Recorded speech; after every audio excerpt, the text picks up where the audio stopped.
Bonsoir à toutes, bonsoir à tous, bonsoir Philippe. Bonjour.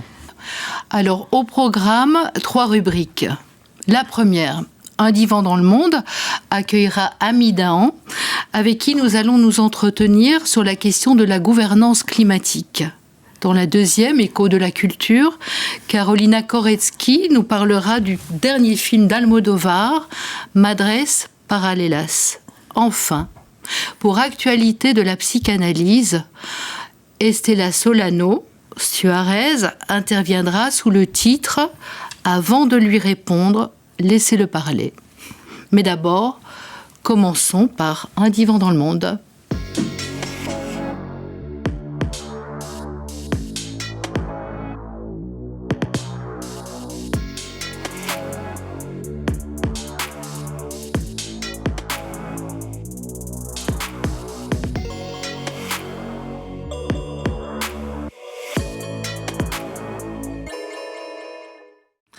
Ami Dahan, bonjour. Bonjour.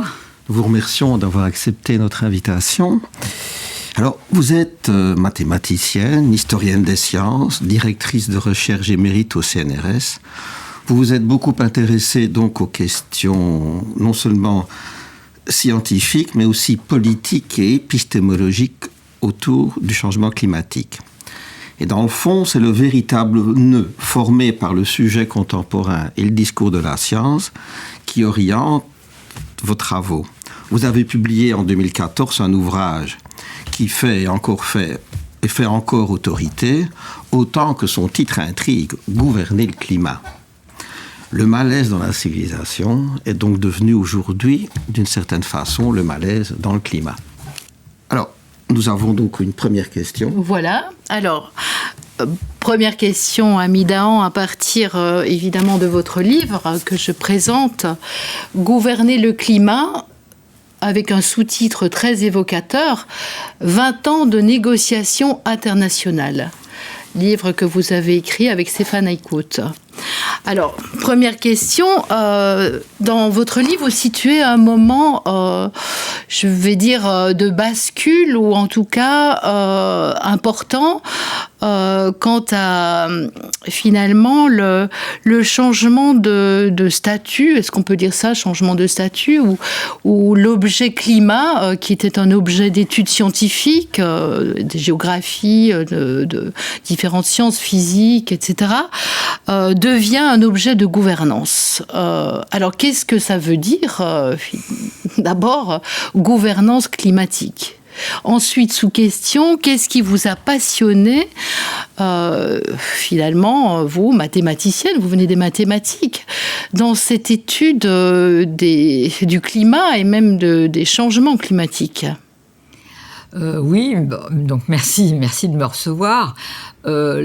La question climatique, je l'ai abordée d'abord par la question des modèles du climat. Parce que ça fait longtemps que je m'intéresse à la question des modèles, qui est une forme de connaissance qui s'est imposée, en particulier aussi avec la montée de l'outil numérique des ordinateurs, au cours de la deuxième moitié du XXe siècle.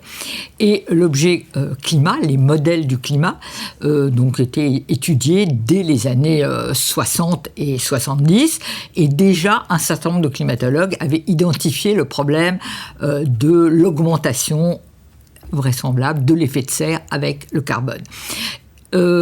Moi-même, donc, je suis entrée dans ce problème par cette étude de cet objet sur lequel c'est compliqué d'associer des scientifiques de disciplines très diverses qui doivent coopérer autour d'un même objet et qui eux-mêmes s'intéressent à l'atmosphère, aux interactions entre les océans et l'atmosphère, à la végétation et son rôle dans la question du climat, etc. Comment se groupent-ils autour d'un même objet, les modèles climatiques, qui permet finalement des prédictions à long terme. Et donc, on peut dire qu'à partir des années, au tournant des années 80 et 90, le problème a été suffisamment inquiétant pour que on crée, sous l'égide des Nations Unies, à Rio, au moment du premier sommet de la Terre de 1992, une convention internationale pour les changements climatiques, ce qu'on appelle la CNUC, sous l'égide de l'ONU.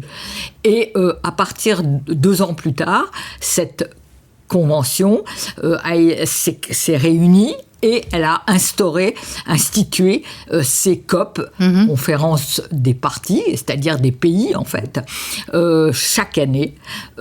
Voilà. Et c'est ça, ce qu'on appelle la gouvernance du climat. Moi-même, personnellement, je suis vraiment rentrée dans le processus, l'intérêt, l'étude du processus politique un peu plus tard, c'est-à-dire au tout début du XXIe siècle, autour de 2002, parce que au début, je m'intéressais surtout aux résultats des scientifiques, à leurs travaux, à comment l'expertise se faisait dans ce domaine, etc. Et puis, le rôle de cet organisme d'expertise qui est connu, qui s'appelle le GIEC en français, Groupe intergouvernemental d'études du climat, est suffisamment singulier et relativement exceptionnel dans le sens qu'il est créé, mais avec une fonction très précise qui est de faire l'état des choses pour les politiques qui se réunissent dans ces COP. Donc depuis le début, c'était un organisme d'expertise pour le politique. Et donc, pour quelqu'un comme moi qui venait des sciences et de l'épistémologie des sciences, la sociologie des sciences, comment les sciences influencent ou sont en relation avec le politique, c'était un objet très intéressant, évidemment. Et je suis tombée dans, je dirais, l'intérêt majeur pour aussi le processus climatique à la première COP où je suis allée, tout simplement.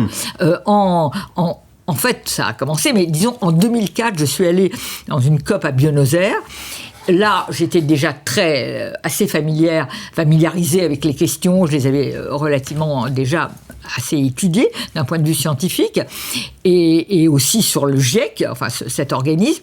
Et là, d'abord, j'ai été immédiatement convaincue que c'était un problème pour le XXIe siècle, que ça allait être un problème de plus en plus majeur, et d'autre part, que le monde entier était là, tous les pays, j'ai fait un certain nombre d'entretiens avec des délégations, des pays en développement pauvre, d'autres, etc., et que c'était un problème absolument qui concernait le monde global, tous les niveaux de ce monde, et voilà, et donc là, je suis revenue en me disant, maintenant, pour toutes les années qui me restent au CNRS, etc., je vais travailler là-dessus. Dans le fond, dans ce livre, vous êtes assez sceptique quant à l'efficacité même des COP. Mais vous soulignez néanmoins le rôle central pour sensibiliser le monde aux problèmes climatiques.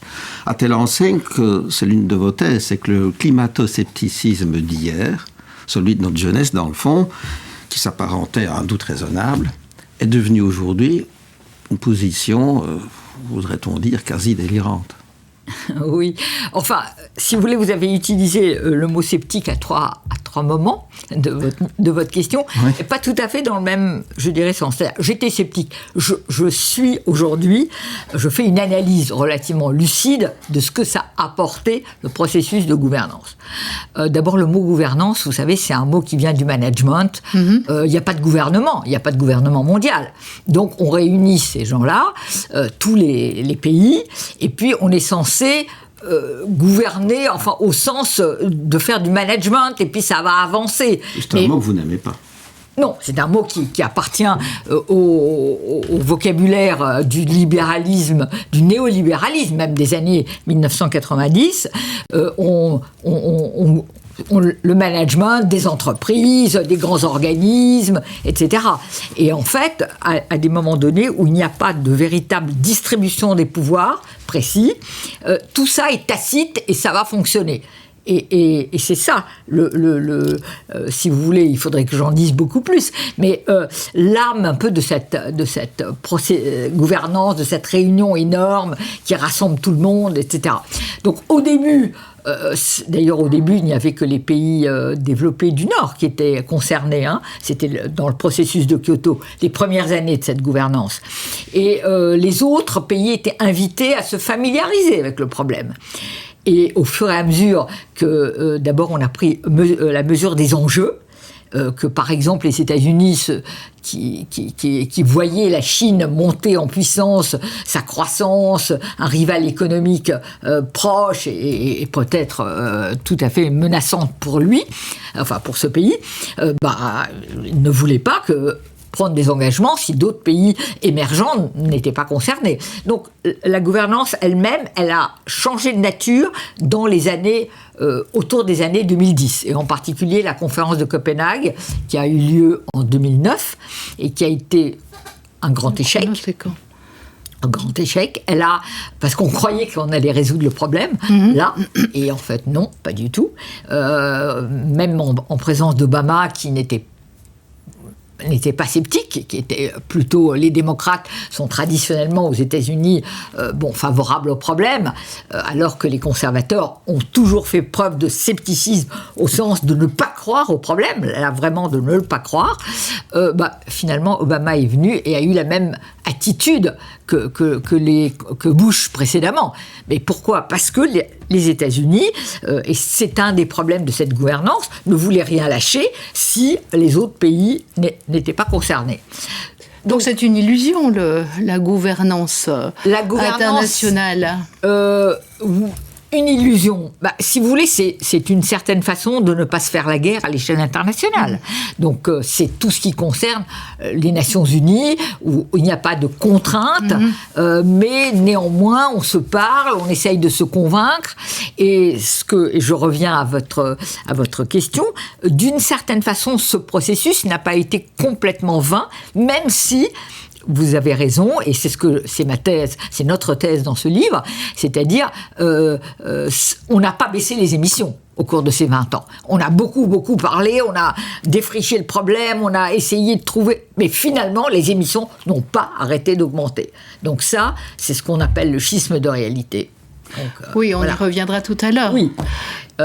Et donc, c'est en cela que le processus a quand même permis que des pays franchement très petits, très loin du problème, très peu développés, etc., se familiarisent avec cette question. Et le rôle du GIEC, par exemple, a été majeur, parce qu'ils font des rapports très difficiles à lire, parce que très scientifiques, etc. Mais dans l'enceinte de ces COP, ils ont tissé des alliances avec les ONG, avec la société civile qui est présente aussi autour des négociations, et avec les pays en développement pauvres, pour les convaincre que c'était un vrai problème. Parce qu'au début, les pays en développement pauvre n'y croyaient pas. Ils pensaient que c'était un problème, c'était quelque chose qui allait empêcher leur développement, mais qui finalement, dont ils n'avaient aucune responsabilité, ce qui est vrai d'ailleurs, et ça ne les concernait pas. Et maintenant, c'est-à-dire 20 ans plus tard, non seulement ils savent que ça existe, donc ils ne peuvent plus être sceptiques au sens de ne pas croire au problème. C'est en cela que le monde a changé. Le monde voit bien aujourd'hui qu'il y a des désastres climatiques chaque année, tous les jours, et de plus en plus. Des feux, des tsunamis, des inondations, etc. Des désordres, des bouleversements climatiques quasiment annuels, partout et dans toutes les... On ne peut plus dire ça se passe à côté de chez nous et on n'est pas concerné. Voilà. Ça c'est plus possible. Et les pays en développement du Sud ont changé aussi leur fusil d'épaule d'une certaine façon, en prenant conscience que non seulement ça existait, mais qu'ils en seraient les premières victimes, parce qu'ils n'avaient pas les moyens de s'adapter, parce qu'ils étaient plus pauvres que les autres, parce que la hausse du niveau des mers, ça, c'est un désastre pour le Bangladesh, ou les petites îles, etc., etc. Bon, bien. Bien, nous allons passer... Il est temps de faire la pause. Voilà, il est temps de faire la pause. Et donc, on va faire place à la deuxième finalement rubrique, voilà, j'arriverai. Et donc nous allons accueillir Carolina Koretsky qui va nous parler du dernier film d'Almodóvar, Madres Paralelas.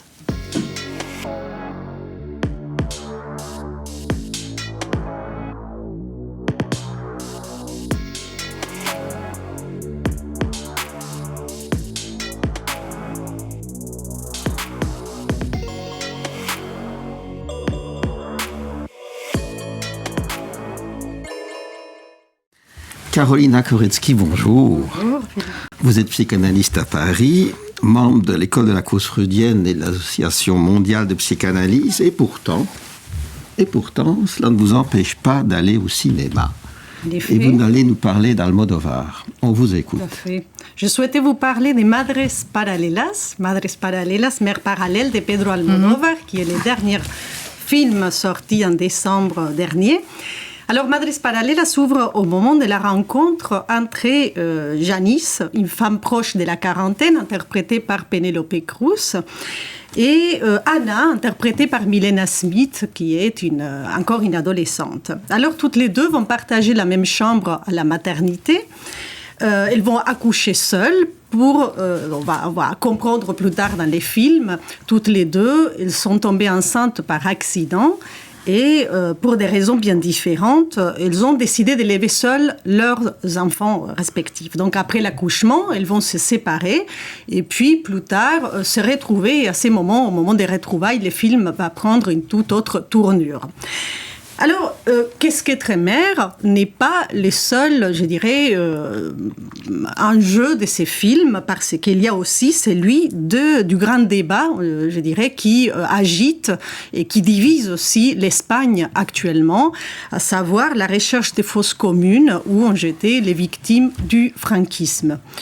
Alors, les films d'ailleurs débutent par la rencontre entre Janice et celui qui sera le futur père de son enfant, Arturo, qui est d'ailleurs un anthropologue rencontré dans le cadre des recherches que Janice mène de manière absolument obstinée afin de retrouver les corps de son arrière-grand-père assassiné pendant la guerre civile.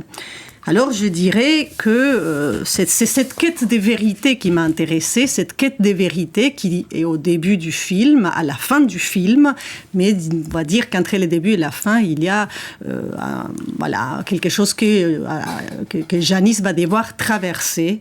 Il y a une épreuve très dure qu'elle doit devoir traverser. Alors vous diriez que c'est un film qui interroge le rapport du sujet à la vérité ? En effet, c'est pour ça que ça m'a intéressée, parce que justement les films touchent un thème qui est absolument central pour la psychanalyse, à savoir le rapport du sujet à la vérité, mais aussi, je dirais, toute la question du traumatisme et de la répétition. Les films, cette phrase qui m'était venue en les voyant, c'est une tresse entre la petite et la grande histoire. Janice va faire l'épreuve, je dirais, dans sa chair même, de l'horreur de savoir la vérité. Et pour le dire rapidement, donc grâce aux avancées actuelles, modernes sur l'ADN, elle va découvrir à un moment donné que sa fille n'est pas sa fille biologique, mais qu'il y a eu un échange entre nourrissons dans la maternité et, disons, pire encore, sa vraie fille, on va dire génétiquement parlant, est entre-temps décédée. Donc, à travers, j'ai trouvé que la complexité de ces personnages qu'Almodóvar va créer, il va créer un personnage qui va être lui-même pris par l'horreur de savoir la vérité, alors que par ailleurs, elle ne cesse pas de la dénoncer chez les autres. Et donc, je trouvais effectivement que Janice va être elle-même confrontée à ces mêmes questions, à savoir dans sa chair même, on va dire, à ces mêmes questions, c'est-à-dire, est-ce qu'il vaut mieux déterrer la vérité ou continuer à la cacher ? Est-ce qu'il vaut mieux continuer ou pas à vivre avec les silences ? Alors donc, comment est-ce que la petite et la grande histoire peuvent-elles se tresser ou se faire écho dans le film ? Alors, pour moi, il y a eu une scène qui a été absolument cruciale dans ces films. C'est la scène, c'est une scène clé. C'est le moment où Janice justifie sa décision de garder son enfant malgré le refus du père. Et elle va dire à ces moments, moi, je serai comme toutes les femmes de ma famille. Je serai une mère célibataire, comme l'a été ma mère, comme l'a été ma grand-mère. Alors, j'ai trouvé que c'était une scène clé puisque elle croit y voir un choix, alors que peut-être c'est la répétition qui conduit vers cette destinée aux hommes disparus. Cela m'a rappelé une très belle phrase de Lacan qui se trouve dans les écrits que je vais lire.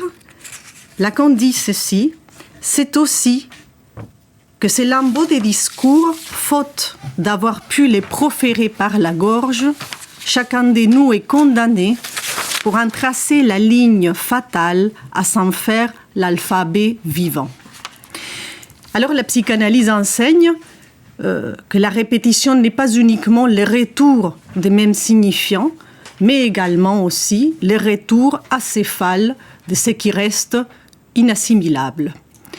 Almodovar fait le choix de clore son film avec une phrase d'Eduardo Galeano, qui est un grand auteur uruguayen, qui disait que la mémoire, quand elle est vivante, elle ne contemple pas l'histoire, mais invite à la faire.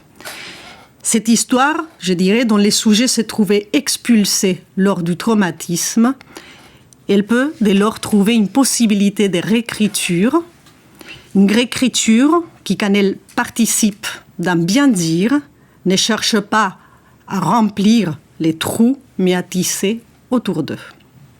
Bien, nous te remercions, Carolina, pour cette chronique. Et nous allons revenir à notre discussion. Et bien entendu, tu restes parmi nous. Nous allons revenir à notre discussion avec Ami Dahan. Alors, vous avez évoqué tout à l'heure les termes schisme de la réalité. Et je voudrais que nous revenions sur cette expression, cette formulation qui est aussi très centrale dans votre livre, parce que vous situez différents écarts. Écarts entre, d'une part, une gouvernance internationale globale et la diversité des modes de vie ou la diversité des systèmes économiques. Certains pays sont en développement, en voie de développement, d'autres sous-développés, d'autres très développés. Enfin, bon, il y a aussi une diversité de ce côté. Entre aussi, bon, Philippe l'a rappelé, entre la gestion managériale d'un côté et l'accélération de la croissance de l'autre. Entre les sciences qui deviennent de plus en plus, ça vous le dites dans le livre que je remonte et que je conseille d'ailleurs aux téléspectateurs, c'est vraiment d'une richesse exemplaire. Donc entre d'une part les sciences de plus en plus abstraites et puis la réalité, le terrain. Alors est-ce que vous pouvez revenir sur ce concept de schisme de la réalité, et vous dites même schisme du réel dans le livre. Oui, enfin, nous utilisons les deux expressions. En fait, si vous voulez, c'est venu d'un philosophe allemand qui avait remarqué que pendant la période de montée de l'hitlérisme, il y avait un certain nombre de façons de faire qui semblaient continuer normalement. Et en même temps, de façon souterraine, si on peut dire, ou non visible, une violence, un arbitraire, une terreur qui s'installait. Et donc les gens, en même temps, ils allaient voter vers 33-34, et en même temps, on terrorisait, on pourchassait, on tuait déjà des juifs. Il y avait des événements. Voilà. Donc ce schisme-là, on a repris cette idée qui est dans la gouvernance, le schisme principal, c'est celui entre la compétitivité, la concurrence économique échevelée entre les différents pays, avec, on le sait, cette explosion du commerce, des échanges internationaux, de la compétitivité, de la concurrence, etc. et l'atmosphère un peu irénique de cette gouvernance internationale, où voilà, on se parle avec une certaine civilité et tout, et on a l'impression qu'on est tous unis pour sauver la planète. C'est le discours dominant. Ça. On est tous unis, mais on se fait la guerre. Mais la guerre économique, la guerre commerciale, la course, etc. On est tous unis. Voilà. Et donc on nie en même temps tous les véritables problèmes qui divisent et qui empêchent justement que cette pseudo-unité internationale ou générale aboutisse à quoi que ce soit. Hein. Et donc, voilà, ça c'est le schisme principal. Et puis, il se décline aussi sur différentes questions. Donc, par exemple, temporellement, c'est-à-dire que la gouvernance climatique, c'est une fabrique de la lenteur. Chaque année, on revient avec les mêmes textes, on discute les mêmes virgules, on avance très très lentement, etc. Et en même temps, on sait que le changement climatique accélère, que les choses vont de plus en plus vite, de plus en plus menaçantes et urgentes à traiter, etc. Et ça, voilà, on a un écart impossible à combler. Et enfin, vous l'avez dit aussi, la question de la science, c'est-à-dire les scientifiques, bon, ils approfondissent, ils précisent, ils complètent leur rapport, tous les 5 ans il y a un autre rapport, etc. Et on dit toujours, les gens n'ont pas assez compris, ils n'ont pas assez, etc. Ils n'ont pas assez assimilé les questions, etc. Donc, c'est à chaque fois des écarts qui sont chacun, enfin, dont les termes sont chacun dans les mêmes sillons et finalement ne se croisent pas, ne dialoguent pas. Voilà, ça c'est ça ne percute pas. Ça ne percute pas. Enfin, voilà, ça c'est principal. Bon, je l'ai abordé, je crois, précédemment, mais je le redis parce que c'est aussi... On ne peut pas dire que rien ne s'est passé qu'en 2022, nous sommes exactement comme en 1995 à la première des COP. Parce que d'abord, effectivement, la plupart des gens ont vu le changement climatique autour d'eux, quel que soit le pays où ils habitent, région du monde, il s'est passé des choses. Et donc, voilà. Et puis, c'est relayé par les médias aujourd'hui. C'est maintenant relayé par les médias. Comme vous l'avez dit, Philippe, ce n'est pas... Je veux dire, il n'est pas possible de dire... d'être sceptique comme il y a 50 ans, comme les premiers... Bon, maintenant, les économistes, par exemple, ils ont toujours tendance, ça a toujours été le cas dès les années 80 du XXe siècle, et ça continue aujourd'hui, à penser qu'ils vont résoudre le problème par quelques mesures relativement simples. Alors, dans les années 80, c'était « on va s'adapter, tout ça n'est pas très sérieux », le Club de Rome, en 71, nous avait dit « halte à la croissance », mais vous voyez bien qu'on a la croissance a augmenté et tout va bien, voilà. Donc ça, c'était à la fin du XXe siècle. Et ensuite, maintenant, c'est on va faire la taxe carbone et tout le monde, c'est leur solution miracle. Mais non, la taxe carbone, effectivement, elle serait sans doute utile, donner un prix au carbone, etc. Mais ça ne va pas résoudre miraculeusement. On voit bien qu'en France, aujourd'hui, le prix des carburants augmente de 10, 20 centimes, etc. Mais ça ne baisse pas drastiquement la consommation des carburants. Les gens ont besoin, ils le font, il n'y a pas d'alternative, etc. Donc, on voit bien que les solutions simples ne le sont pas. C'est des fausses solutions. Vous disiez qu'on ne peut pas réduire cette question climatique à la question uniquement du CO2. Enfin, que le problème est beaucoup plus complexe que cela. Oui. C'est-à-dire que d'abord on s'aperçoit de plus en plus, et je crois que c'est vrai, c'est que la question du changement climatique, c'est aussi une crise écologique fondamentale, c'est-à-dire une crise de nos rapports avec la Terre, avec la nature, mais au sens de ce qui nous a fait hommes, dont on a toujours utilisé les ressources, etc., dans la végétation, dans l'agriculture, etc. Et tout ce rapport à l'utilisation de la terre et à l'ensemble des ressources est en crise. Nous avons épuisé en 50, 60 ans des réserves qui avaient été accumulées pendant des millions d'années. C'est-à-dire que, voilà, je ne dis pas que le pétrole manque, mais enfin, on a consommé des réserves qui avaient été faites pendant des millions d'années. Maintenant, on va se mettre à la batterie électrique pour les voitures électriques, mais on va consommer le lithium, c'est-à-dire mais en quelques décennies aussi. Donc c'est ça qui n'est plus possible. C'est-à-dire, et là, je crois qu'il y a un certain nombre de couches sociales et de classes sociales dans tous les pays, en particulier la jeunesse, je crois, qui est une classe écologique, on peut dire ça, la nouvelle classe écologique, qui prend conscience de ça. Que, voilà, on ne va pas pouvoir être branché sur la production et la consommation de biens, et c'est tout.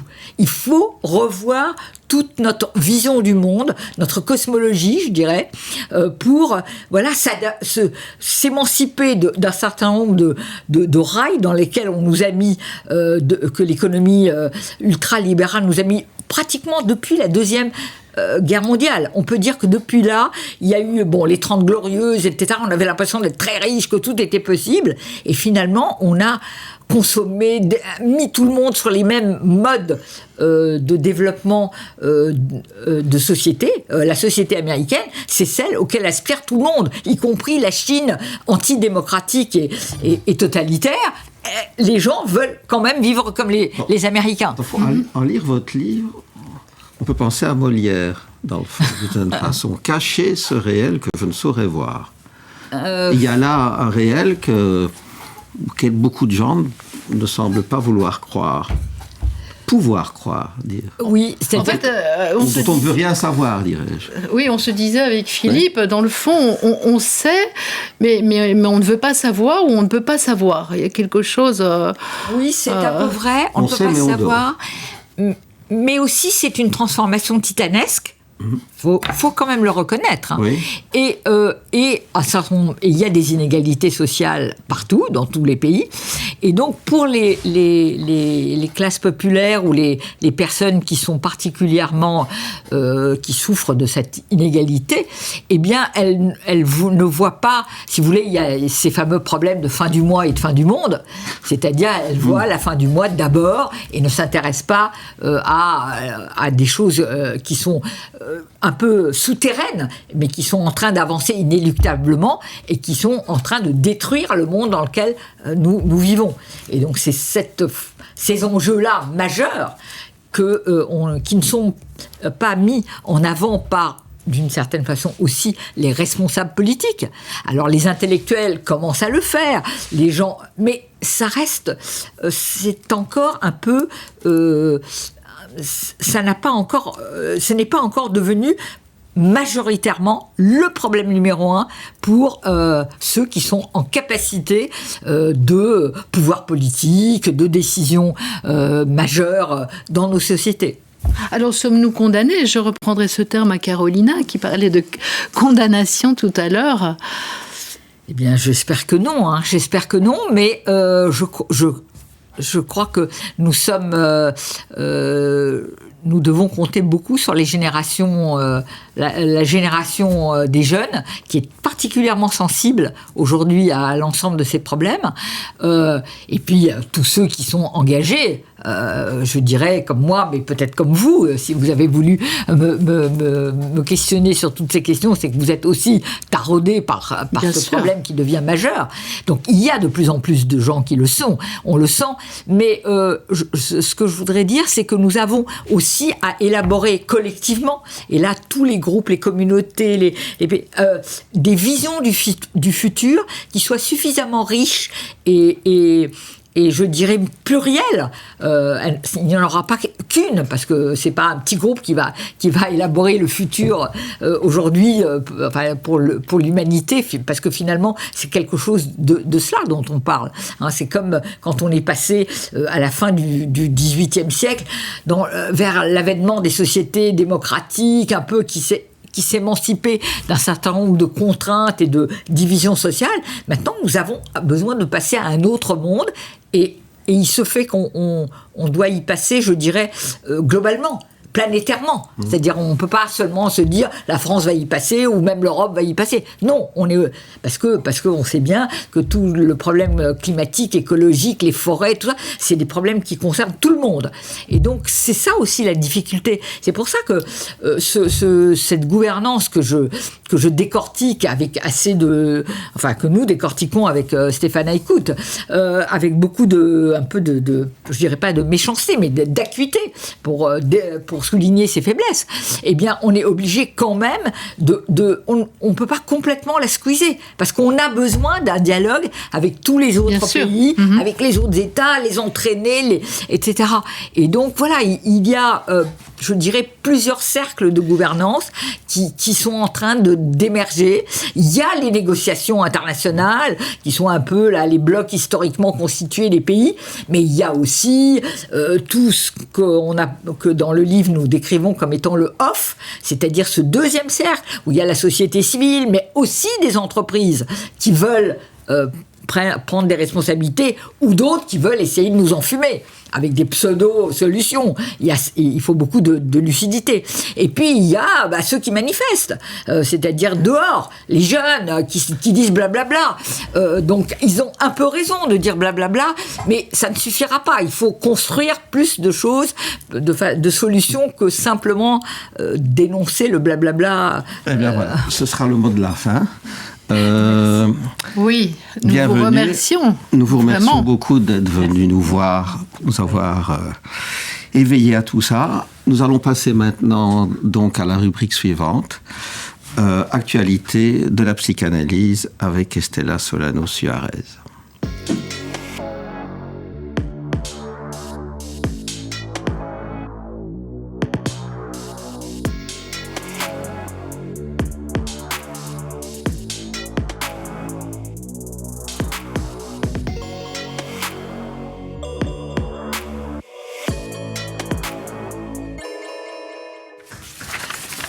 Estela Solano Suarez, bonjour. Bonjour. Vous êtes psychanalyste, donc membre de l'école de la cause freudienne et de l'Association mondiale de psychanalyse.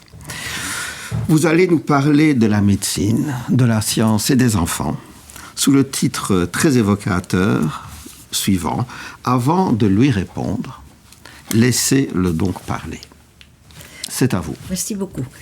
L'actualité de la psychanalyse est relative à la lecture qu'elle procure du malaise actuel dans la civilisation via les symptômes qui en témoignent. Nous constatons aujourd'hui la vertigineuse accélération de l'immixtion des effets de la science dans nos vies. Si cela apporte des bénéfices, ceux-ci ne vont pas sans faire de ravages, comme nous venons de l'entendre, et provoquer de nouveaux symptômes. Un remaniement de notre mode de vie en résulte, propre au nouveau type de lien social qui en découle. La fonction du symptôme nous invite à interroger la fonction du médecin et le rapport à la maladie. J'ai relu récemment une conférence prononcée par Jacques Lacan en 1966 à l'adresse des médecins. Et cette conférence m'a décoiffée, dans la mesure où, à cette date précoce, il livre une lecture anticipatrice de notre actualité, notamment en ce qui concerne la médecine et la place du médecin.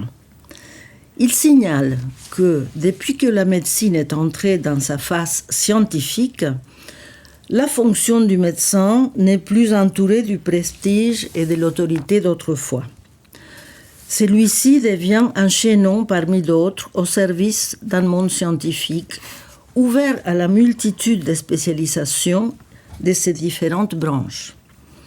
Dans cette nouvelle configuration, le médecin se trouve soumis au mandat imposé de l'extérieur de son champ, notamment par l'organisation industrielle, laquelle lui fournit à la fois les moyens de son action, comme les médicaments, que les mesures de contrôle quantitatif telles que les graphiques, échelles et données statistiques. Ces procédés font du médecin un agent de distribution des produits chimiques, aussi bien qu'un servant de la politique du chiffre. L'action de ce pouvoir exercé par le pouvoir de la science modifie le rapport médical à la santé, accordant à tous, comme dit Lacan, la possibilité de demander ou d'exiger du médecin son ticket de bienfait dans un but précis, immédiat. La santé devient une marchandise. Bon, et dans le fond, alors, qu'est-ce qu'on demande au médecin ? Oui, on lui demande la guérison.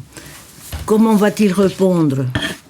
Il opère de nos jours dans la hâte qui lui est imposée depuis les critères de performance et de rentabilité. Disposant des moyens de plus en plus efficaces d'intervention sur le corps, grâce au progrès scientifique, sera-t-il animé du désir de savoir ce que le patient peut lui dire concernant ce dont il souffre? Ce n'est pas sûr. Rappelons que Freud, écoutant les hystériques, dont les symptômes conduisaient les médecins à donner leur langue au chat, fera la découverte de l'inconscient, subvertissant ainsi la position où a été repoussé le médecin par la montée de la science. La dimension de l'inconscient comporte de renoncer à la complétude du sujet. Cela implique qu'il peut y avoir une disjonction entre ce que l'on demande et ce que l'on désire, car dans le langage, il y a toujours quelque chose qui échappe à la conscience. Je peux ne pas désirer que ma demande soit satisfaite, afin d'entretenir mon désir. Mais cela, je ne le sais pas consciemment, car par le fait d'avoir été parlé, le parlant se trouve pris dans la trame du désir, qui est la trame du langage, laquelle introduit une disjonction entre le besoin, la demande et le désir. Par ailleurs, le discours de la science, dans son progrès relatif au procédé d'intervention sur le corps humain, ouvre dans le corpus du savoir une faille que Lacan appelle épistémosomatique, en laissant béant ce qui du corps s'impose comme dimension de la jouissance. Le propre d'un corps parlant, c'est de jouir de lui-même. Alors, jouissance, qu'est-ce que ça veut dire? Excellente question. C'est ce qui se satisfait au niveau du corps en rupture avec le plaisir. Autrement dit, nous pouvons nous satisfaire à notre insu de ce qui est source de souffrance. La jouissance introduit un trouble dans le corps des parlants. Elle lui est disharmonique. C'est à un âge précoce que la jouissance fait irruption dans le corps de l'enfant, introduisant l'énigme du corps sexué. Non sans malaise, perplexité et angoisse, dont les symptômes qui en dérivent signent la réponse singulière trouvée par chaque sujet. À ce propos, l'ouvrage qui vient de sortir chez Navarin Éditeur, La sexuation des enfants, est précieux. Nous conseillons à nos auditeurs la lecture. S'agissant des enfants, quel serait un symptôme caractéristique de notre époque? Il y en a toute une série très étendue, mais prenons ce que l'on appelle aujourd'hui dysphorie de genre chez l'enfant. Il attire notre attention d'une part par la multiplication ahurissante du nombre de demandes adressées aux services spécialisés et d'autre part par la médiatisation effrénée dont elle est l'objet. Dans la variété de ces cas, nous pouvons constater un trait commun. Le mutisme criant des enfants contrastant avec le flot des paroles qui les entourent. On parle d'eux. On parle à leur place, traduisant ce que l'on suppose que il, elle veut dire. On interprète ces faits et gestes à partir d'un accord tacite des interlocuteurs, famille, médecin, journaliste. Il, elle est heureux, heureuse parce que sa demande a reçu une réponse bienveillante. L'enfant en est conduit à n'être que l'écho de ce que l'on dit à son propos. Peu importe si l'enfant pleure au cours d'un entretien. Va-t-on supposer que ces larmes sont à prendre en compte? La précipitation temporelle régit les processus. Le diagnostic dysphorie de genre dit tout. Circuler, il n'y a rien d'autre à entendre. La machine se mettra en route. La demande sera exaucée. Changement de prénom, hormones et à l'horizon, chirurgie. Oui, mais vous, que proposez-vous? Avant de se précipiter à répondre, a-t-on songé à proposer à l'enfant une rencontre avec un interlocuteur qui soit à même d'accueillir sa parole, afin de repérer la singularité de sa souffrance et de son mal-être? La psychanalyse nous enseigne que l'assomption d'une position sexuée s'accomplit au fil du temps. Des remaniements s'opèrent. Une construction non sans invention est à l'œuvre pour chacun, laquelle n'est jamais valable pour tous. La valeur de vérité d'une parole est relative à ce que l'inconscient qui nous interprète fait entendre dans une dimension autre que celle qui s'accomplit dans les mirages tautologiques de la conscience. Pour cela, je propose que donner la parole aux enfants est une condition préliminaire à toute réponse possible à leur demande, la leur ou celle de leur entourage. Laissez parler les enfants, écoutez-les mieux. Tâchez de les entendre. Ce sera Stella Solano Suarez, le mot de la fin. Nous vous remercions. C'est la fin de Studio Lacan du jour. Bonne soirée à toutes et à tous. Bonsoir. Bonsoir Estella.